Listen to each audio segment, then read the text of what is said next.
que estamos con un personaje que, aparte de ser peligroso y antipático y agresivo, es oportunista. O sea, que eso, bueno, es la parte que tal vez que tenemos que más que rescatar y que es lo más interesante de transmitir, que dependiendo de nuestra capacidad de respuesta es lo malo que el Helicobacter pylori eso es importantísimo. Estar en Sí, buenas condiciones es, es lo que nos da una luz, una esperanza, ¿verdad? En torno a su acción. sí. Y por otro lado, bueno, que se sabe que es causante de cáncer gástrico, ¿no? En definitiva, a la larga, esta infección puede derivar en algo mucho más grave. Y bueno, y es eso, ¿no? Es como una bacteria inteligente y oportunista. En definitiva, se aloja en el moco de la mucosa, además genera amoníaco. Entonces, nada, tiene como genera como una protección Aquí, dentro del moco, ¿no? claro, aquí estoy viendo, Cecilia, en este curso que estoy tomando, bueno, me tiene muy contento. La lista de con qué se asocia el Helicobacter pylori, con la dispepsia, o sea, con los signos de malestar digestivo, con la gastritis, con la irritación de la mucosa gástrica, con la úlcera duodenal y con la úlcera gástrica, con el adenocarcinoma, como lo decía muy bien, y también con un riesgo aumentado de tener un linfoma por células B. Entonces, esto depende todo de la virulencia y de la respuesta del huésped, pero es una lista que asusta, ¿no? Además, cuando uno habla de dispepsia, cuando uno habla de gastritis, cuando uno habla de úlcera, tal vez es más, digamos, no es tan frecuente, pero cuando hablamos de dispepsia y de gastritis, entonces ahí sí empezamos a preocuparnos porque probablemente este HP esté atrás de muchas sintomatologías que no lo pensamos como tal. Entonces, bueno, eso me parece interesante de transmitir. Eso Claro. es importante que nuestros oyentes lo oigan, o sea, la cáscara de la granada, sencillamente que se seque y molerla, el polvo de la cáscara de granada en una dosis adecuada. Es un alimento maravilloso para nuestra microbiota. Y en el caso específico del Helicobacter pylori, hace, hace milagros. Cáscara de granada, grábenlo en el consciente y en el inconsciente porque es tremendo prebiótico. Entonces, también tenemos como varias opciones ahí como para agregar al tratamiento, digamos. O sea, minimizan el efecto y bueno, con esta regla de oro que nos ha dado el estudio de la microbiota, que es que no golpear al malo, o sea, darle con el antibiótico al Helicobacter pylori, produce un desacomodo que cuando lo acolchonamos, lo amortiguamos, fortaleciendo a la flora intestinal buena, son los alimentos, como son los probióticos, como son los factores nutricionales, los fenoles, como veíamos, y con resultados maravillosos.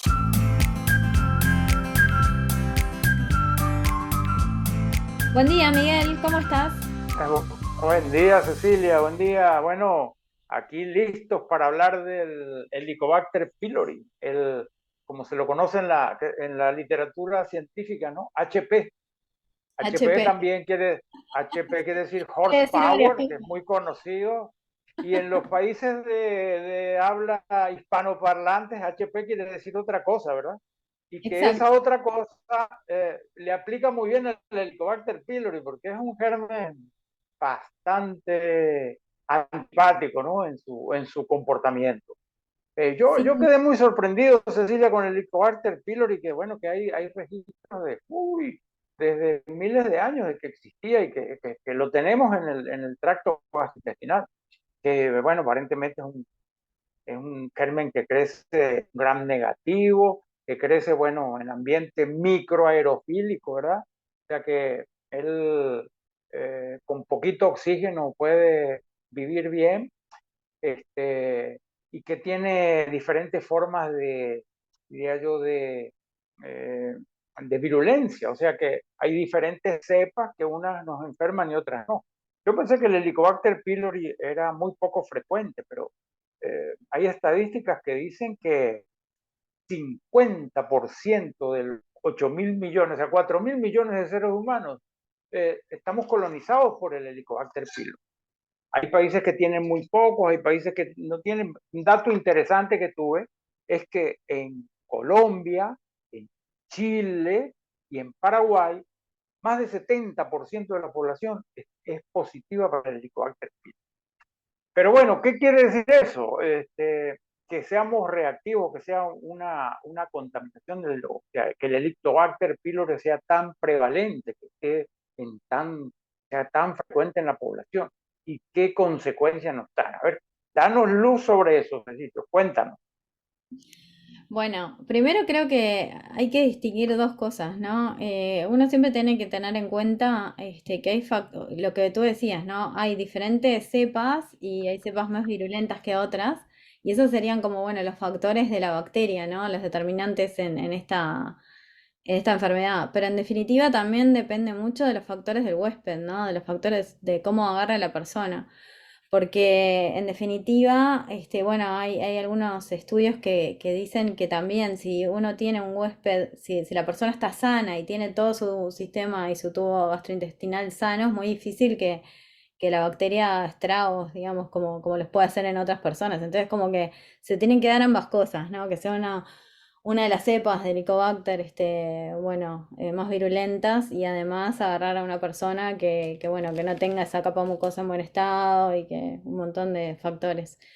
Pero en definitiva sí, es una bacteria que trabaja de varias formas, que produce citoquinas proinflamatorias, que también reduce la respuesta inmune a nivel de mucosas, o sea que en definitiva se esconde, bloquea toda la respuesta inmunitaria.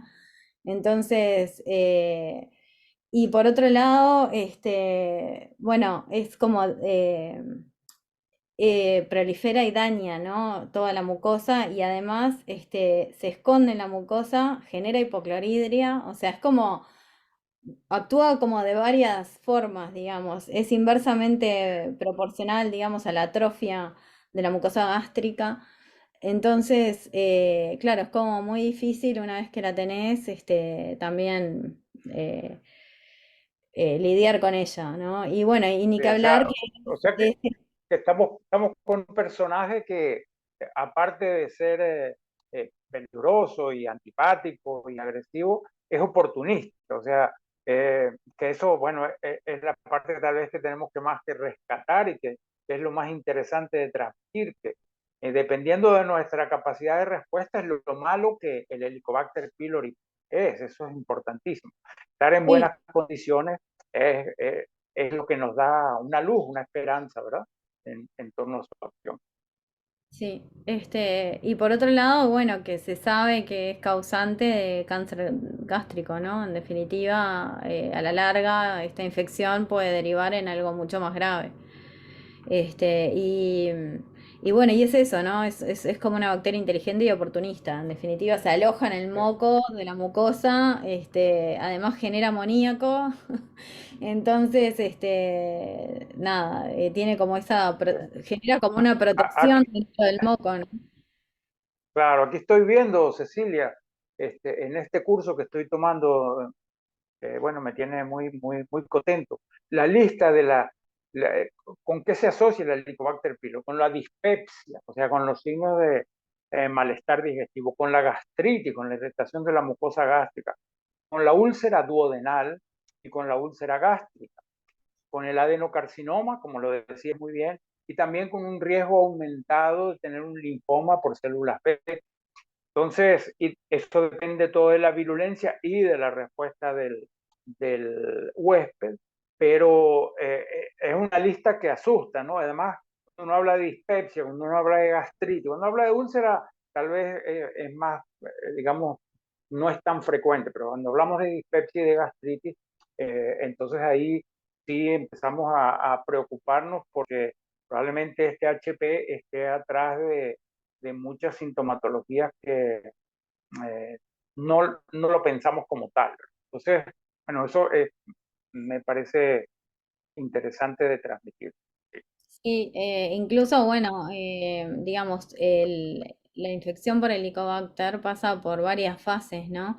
Y tenés una primera fase como aguda, en el cual hace todo un proceso inflamatorio y ahí es más gastritis aguda, digamos. Después ya es un proceso de hipocloridria, y causa como una atrofia. Y después una tercera fase también de atrofia gástrica con hipocloridia. Entonces va pasando por diferentes, digamos, y sintomatologías la persona y bueno, así que sí, es una de esas, bueno, Cuéntanos, sí, sí, sí, o sea, es verdaderamente a tener en cuenta y a temer.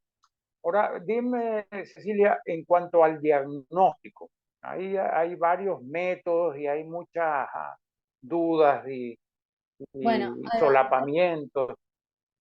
¿Qué nos en, puedes decir? hay varias formas, ¿no? Una es la biopsia. Se mide entonces la ureasa que se activa en la muestra que se extrae, se biopsia un pedacito, digamos, de la mucosa, digamos, y bueno, ahí se ve si es positivo o negativo, digamos. Después, otro de los métodos es la prueba de aliento con urea, que es una prueba de expirado. Y después hay una prueba que no es invasiva, digamos, que es la detección de anticuerpos en sangre o en materia fecal. Claro, ahí tenemos desde lo más invasivo hacia estas, frente a otra versus otras pruebas que, bueno, que a veces pueden tener sus márgenes de error, ¿no? Pero, Claro, exacto. claro. Sí, lo interesante también, bueno, lo que decía el profesor Jason en la conferencia es que todas estas pruebas, inclusive hasta la histología, eh, pueden estar alteradas por el uso de inhibidores de la bomba de protones, o sea, por los omeprazoles y toda su familia.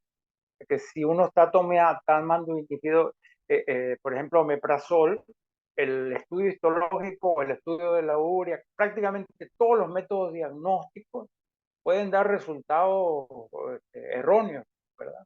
Eso habla también de ah, el, la cara oscura de la luna, o sea, cómo los inhibidores de la bomba de protones, o sea, el omeprazol, se vincula produce sombra en cantidad de cosas. Los diagnósticos del Helicobacter pylori, según lo que nos dice el profesor, a mí no me consta, yo no tengo experiencia, pero limita la especificidad del diagnóstico del Helicobacter pylori, lo cual es preocupante, No, ¿verdad? sí, incluso, bueno, también, ¿no? El uso de omeprazol también, además de eso, nos va a generar problemas, bueno, nosotros, ¿no? Que nos dedicamos más que nada al tema microbiota intestinal, todos los problemas que causa después el uso de inhibidores, ¿no?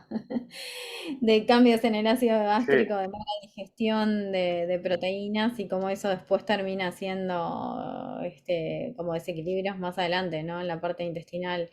Y, y sin duda, ¿no? Bueno, también con respecto a la absorción de la vitamina B12, que también es fundamental, ¿no? Pero sí, hay varias cositas ahí que son como juegan a favor y en contra, digamos, una solución que no lo es tanto a veces, ¿no? Eh, pero bueno, sí, es parte de. parece bueno y además también una cosa interesantísima, la parte del diagnóstico, o sea, la parte clínica de sospecharlo, estas pruebas, las invasivas y las no invasivas, obviamente para hacer una endoscopia y un diagnóstico histológico, tiene que haber porque es un método invasivo, tiene que haber síntomas con suficiente peso, ¿verdad?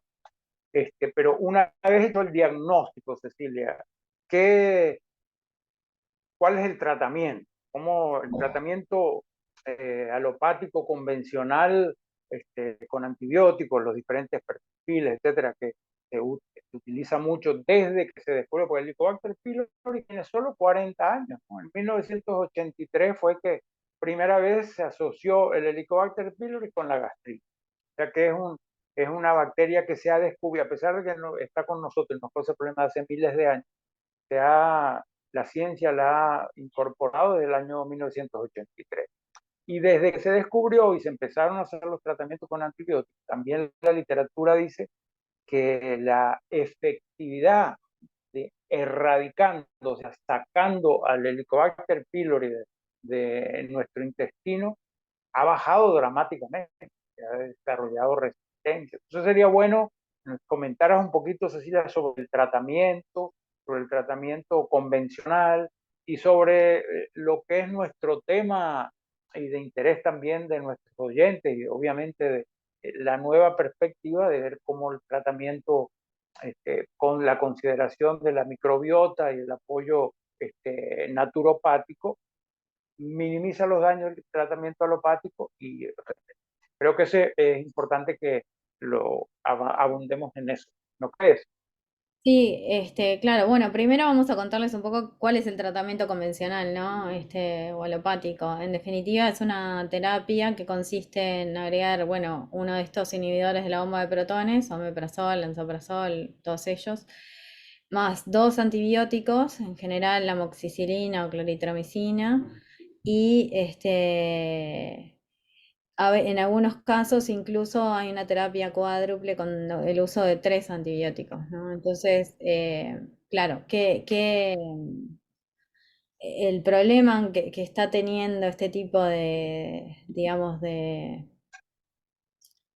de abordaje es que lo que pasa muy comúnmente es, bueno, como mucha sintomatología asociada al uso de esos antibióticos y mucha gente la pasa mal, ¿no? El 33% de las personas experimentan cierto grado bueno, náuseas, vómitos, diarreas, mareos, etcétera.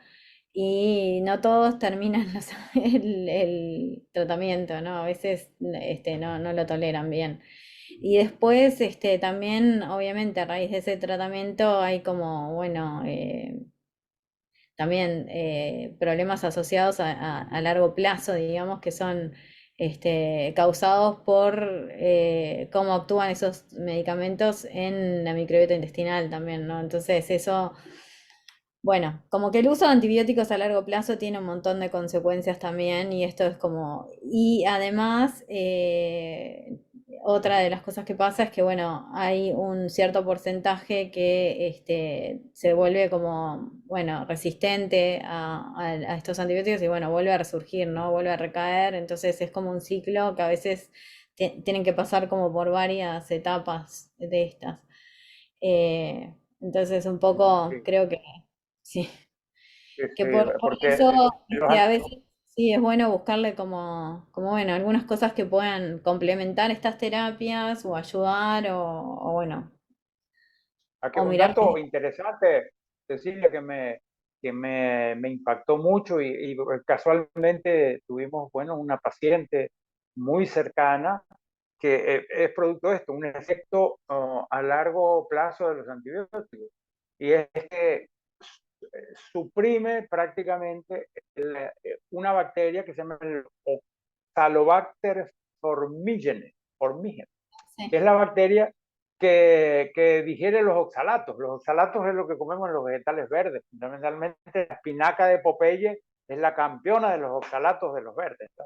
Y la espinaca está bendita, ¿no? Oye, desde Popeye para adelante, o sea, todos los verdes los estamos comiendo mucho. Resulta que esos oxalatos, cuando tomamos antibióticos durante mucho tiempo, particularmente los que utilizamos en el tratamiento del Helicobacter pylori, erradican, llevan a la extinción esta bacteria. Entonces los oxalatos que vienen con la espinaca, que es una maravilla, no se pueden digerir. Al no poderse digerir, producen cálculos en los riñones y en las vías urinarias, cosa que es sorprendente, y bueno, y que a mí gratamente me impresiona porque como la ciencia ha seguido la secuencia del antibiótico, la erradicación de la bacteria, el oxalato pasando, yendo a sitios donde no debe ir, produciendo cristalización, se junta con el calcio y ¡pah! Forma piedras en los riñones, que es un efecto a largo plazo, digamos,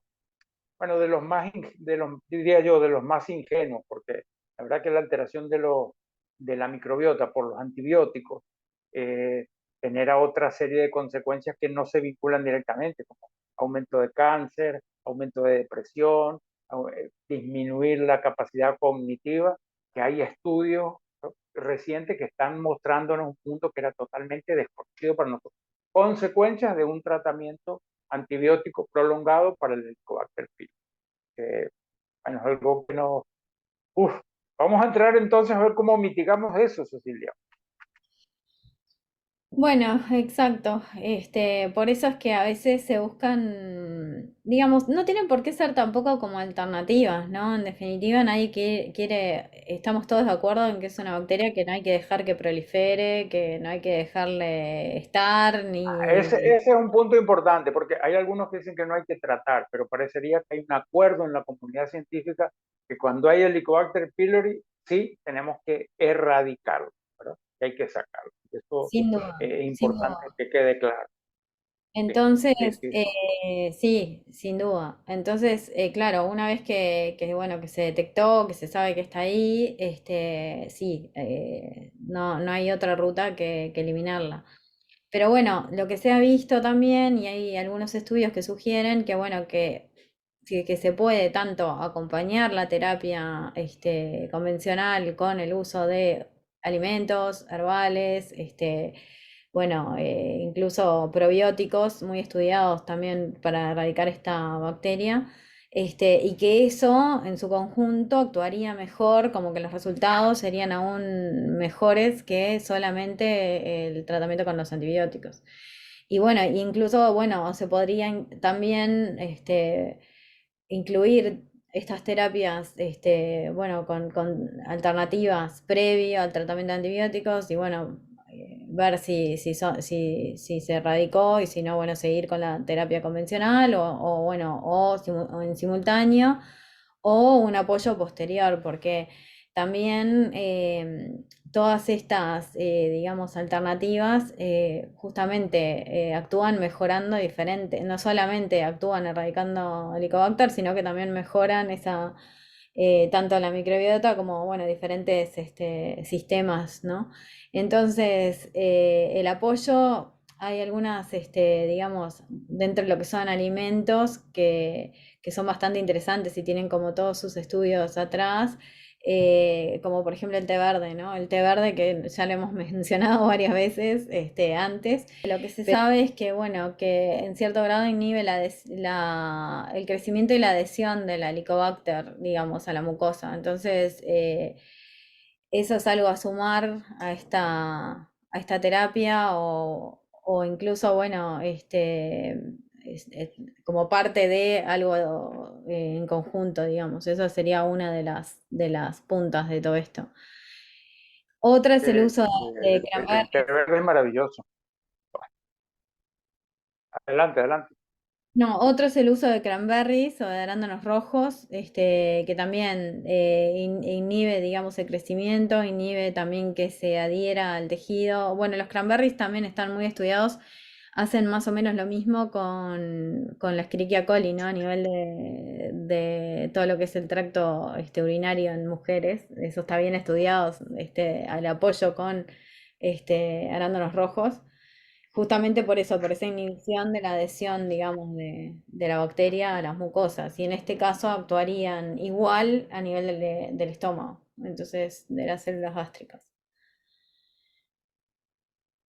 Después, otra de las, digamos, alimentos bien estudiados es todo lo que tenga polifenoles en mayor cantidad y bueno, ahí entran todo lo que son uvas oscuras, no estamos hablando del vino, pero Eh, bueno, sí, las uvas y todo lo que son frutos rojos, todo lo que tenga una buena cantidad de polifenoles también se ha visto que ayuda. Entonces la idea de todo esto es sumar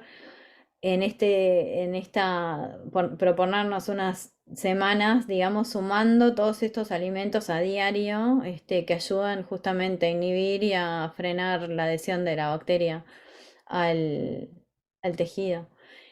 eh, Después también hay probióticos, ¿no? Que se pueden, que también ayudan a controlar su crecimiento y entre ellos también el Reuteri es uno de los probióticos que, bueno, que está estudiado, digamos, para reducir la adhesión de la bacteria. Y también el Saccharomyces cerevisiae, la variedad Boulardii, digamos, también es otra de las que ayuda a erradicar H. pylori en algún porcentaje. Entonces también tenemos como varias opciones ahí como para agregar al tratamiento, digamos. O sea, minimizan el efecto y bueno, con esta regla de oro que nos ha dado el estudio de la microbiota, que es que no golpear al malo, o sea, darle con el antibiótico al Helicobacter pylori, produce un desacomodo que cuando lo acolchonamos, lo amortiguamos, fortaleciendo a la flora intestinal buena, como son los alimentos, como son los probióticos, como son los factores nutricionales, los fenoles, como veíamos, y con resultados maravillosos. Inclusive hay muchos estudios que solamente sin el tratamiento antibiótico logran erradicación, en estudios in vitro, estudios en humanos, con el té verde, que sin el tratamiento antibiótico, pero en eso la comunidad científica está como en un pulso, ¿verdad? Entre el tratamiento alopático y el tratamiento natural.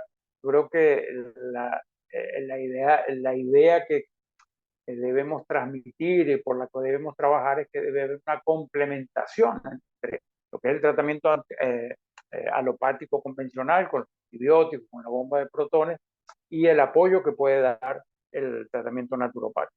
Siempre teniendo en cuenta lo que decíamos al principio, que si nosotros nos concentramos en tener una población más sana desde el punto de vista gastrointestinal, desde el punto de vista de la microbiota, eh, las posibilidades del Helicobacter de ejercer su efecto deleterio se minimizan mucho. Entonces, me parece a mí interesante el estudio del Helicobacter pylori y sobre todo teniendo en cuenta que es de una prevalencia tan alta, ¿no? Y que la inmensa mayoría de ese 50% que es positivo para el Helicobacter pylori no tiene la enfermedad.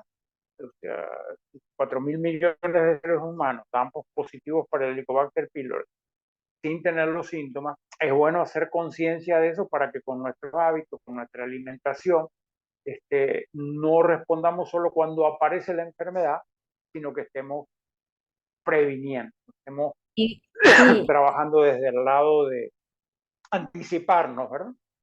claro, por eso ahí también volvemos a la importancia que tiene el huésped, ¿no? O sea, la importancia que tiene cómo nos estemos encontrando, digamos, al momento de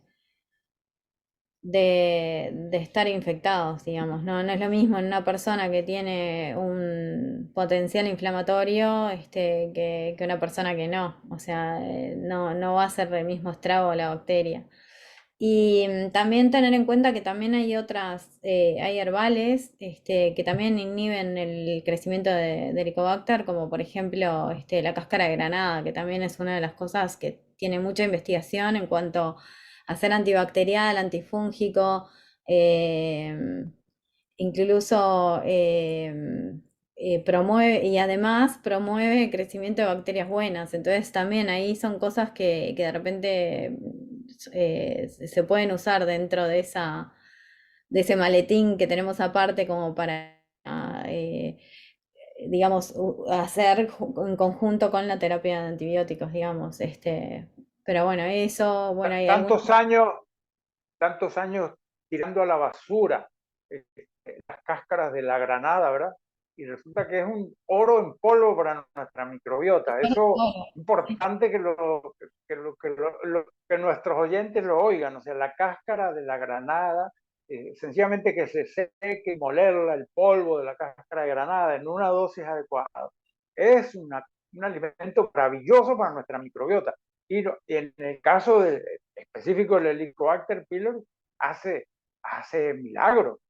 cáscara de granada, grábenlo en el consciente y en el inconsciente, porque es tremendo, tremendo prebiótico. Y la otra cosa que me sorprendió muchísimo, Cecilia, y me llenó de alegría, bueno, ahí me sale los ancestros glotones italianos, ¿no? Es que los brotes de brócoli son una maravilla, erradican al Helicobacter pylori. A mí me encantaría, o sea, hacer un estudio, probar eso. Aquí en Venezuela no se consiguen, inclusive como dato interesante también para quienes escuchen el podcast, he estado averiguando para conseguir las semillas y para producir los brotes de brócoli y no he podido conseguir semillas orgánicas. Sí conseguí semillas, pero están tratadas con químicos, antifúngicos, etcétera, para preservar la duración y para evitar que se contaminen con hongos, etcétera. O sea, que eso no podría servir como, pero es una, y que en los mercados, bueno, no sé en Caracas, pero en esta zona del país yo no he visto brotes de brócoli. Parece que en Uruguay sí los tienen, ¿verdad? Sí se pueden conseguir. Sí, sí, sí, en Uruguay se pueden conseguir, hay proveedores de microgreens que específicamente uno le puede pedir que le hagan la cantidad necesaria para un tratamiento de estos y de semilla orgánica también, o sea, en realidad, y sí, ni que hablar, es excelente porque, bueno, justamente estos microgreens de brócoli concentran además, por lo que yo había leído, como 8 veces más sus propiedades que la planta. Entonces, por eso es que se utilizan los microgreens, digamos, es porque, bueno, la concentración que tienen de determinadas sustancias es mucho mayor que el brócoli planta, digamos. Y por otro lado, bueno, sería casi imposible. Adulto, pero Claro. Sí, no, que además muchas veces el brócoli ¿sí? no es bien tolerado, ¿no? Entonces, pero sin embargo los microgreens sí, tienen un buen contenido además enzimático y demás y son de muy Qué fácil. interesante, qué interesante. Yo, yo lo que sabía de los brotes de frijol y es que al germinar muchas de las sustancias que producen gases, el ácido fítico, etcétera, las tiadinas, están en menor proporción. Pero yo no sabía, yo pensaba que era al revés. Yo pensaba que la fruta adulta o el grano ya germinado, por ejemplo, en el caso del brote de frijol, de soya, tenía mucho más propiedades. Resulta que el microgreen, lo que me está diciendo es nuevo para mí y es una muy buena noticia. El microgreen tiene concentradas las propiedades que más nos interesan para consentir en nuestra microbiota, ¿no? Me parece Exacto. verdaderamente maravilloso, maravilloso. Mira, tengo aquí delante, para que se graben, estamos hablando de brotes de brócoli, estamos hablando de Helicobacter. Un estudio que hizo un señor que se llama Galán con 9 pacientes, les dio 14 gramos de brócoli, de brotes de brócoli 2 veces al día. A los 8 días, todos tenían Helicobacter pylori. A los 8 días, 7 de los 9 pacientes no tenían, se habían salido del Helicobacter pylori. Y al día 35, 6 de los 9 pacientes tenían la prueba del antígeno totalmente negativa o la prueba de la respiración. O sea que erradicación, quitaron el Helicobacter pylori del intestino en 44% de los pacientes, hecho por biopsia, que es un porcentaje muy similar al que se está consiguiendo con antibióticos. En la década del 90 todas las publicaciones decían que un tratamiento con antibióticos para el Helicobacter pylori producía un porcentaje de erradicación de 80 al 90%. A medida que se ha desarrollado la resistencia a los antibióticos, el porcentaje es mucho menor. Por ahí es que empezamos a ver de triple terapia a cuádruple y a variar los tipos de antibióticos también. Total Sí. que el brócoli y ahora los microgreens es un descubrimiento que me alegra mucho. Seguiré buscando para ver cómo logramos conseguir los brotes de Después, brócoli aquí en sí. Venezuela. Por eso, un poco la idea de todo esto es, bueno, todo aquello que tenga alguna base, digamos, estudiada en cuanto a la inhibición, erradicación o, bueno, no favorecer la adhesión de esta bacteria, sumarlo al plan, digamos, ¿no? Entonces, claro, cuanto más de estas cosas nosotros podamos sumar, que además sabemos bueno, que nos van a hacer bien, que en definitiva están mejorando nuestra microbiota intestinal y tienen antioxidantes y otros compuestos que nos vienen bien por todos lados, creo que como soporte de la terapia es excelente, o sea, y para evitar esa recaída, ¿no? Y otra de las cosas también, bueno, bastante estudiada es el ajo, ¿no? O sea, el ajo es otra de las...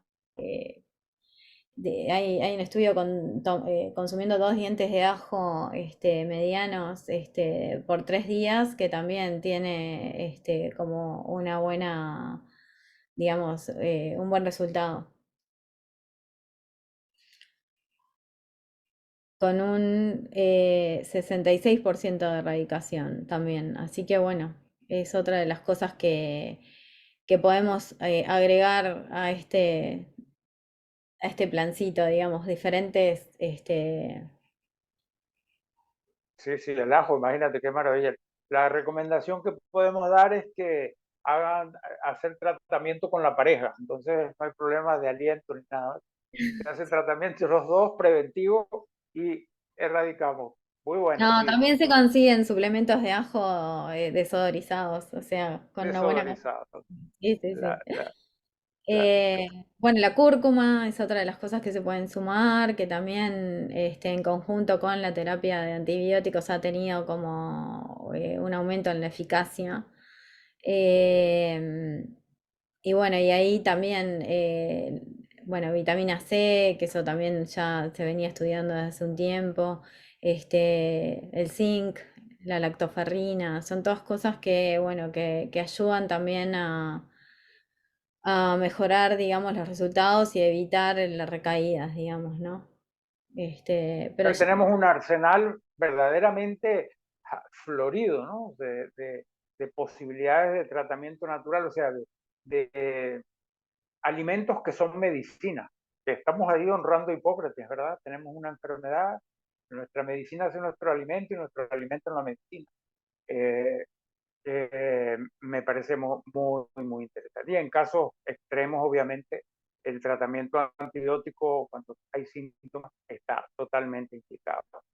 Pero, no sé, Cecilia, creo que hemos cubierto el señor HP eh, con bastante, diría yo, detalle. Obviamente que hay muchísimo más para comentar, pero la idea que nos debe quedar es que sí, ese germen está ahí, que de cada 10 de nosotros, 5 probablemente bueno, en Venezuela yo no sé cómo las estadísticas, parece que hay aquí algo así como un 20, un 30% de positivos para el Helicobacter pylori. O sea, 1 de cada 5 personas aquí estaríamos positivos para el Helicobacter pylori. Eso no quiere decir que tengamos los síntomas o los signos. Y el esfuerzo preventivo, obviamente, el mensaje principal es que en la medida que utilizamos todo este tipo de alimentos, todo este tipo de hábitos, fortalecemos nuestro sistema digestivo, inmunológico y digamos, nuestro estado de salud, las posibilidades de que esa colonización por el Helicobacter pylori nos enferme se disminuyen, lo cual es, yo creo que el corolario, el mensaje más importante de este podcast.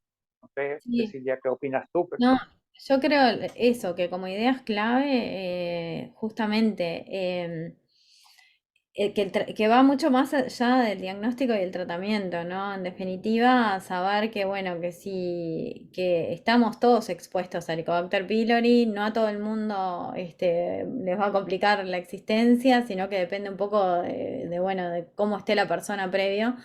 Entonces, siempre como que tener un buen estilo de vida, ¿no? Con buena nutrición, incluyendo todos estos alimentos, porque en definitiva lo que hablamos hoy y que tienen los estudios específicos para el Helicobacter pylori, pero es lo que venimos hablando durante todos estos episodios, ¿no? Incluir polifenoles, incluir el té verde, los frutos rojos, la variedad en la alimentación, un buen repertorio de plantas y de colores, el ejercicio físico, la exposición al sol, todo lo que sabemos que, porque además hay otro tema que de repente no lo hablamos mucho, pero también el eje del estrés, digamos, ¿no? Todo lo que sea estrés también va a tener un golpe sobre nuestras mucosas, ¿no? Va a intervenir ahí en determinados nutrientes bueno, que son esenciales para para las mucosas y que quedamos con falta de si las estamos usando porque estamos estresados. Entonces, hay como varias cosas ahí que me parece que claro, uno tiene que tener, digo, no es solamente, bueno, llevo un estilo de vida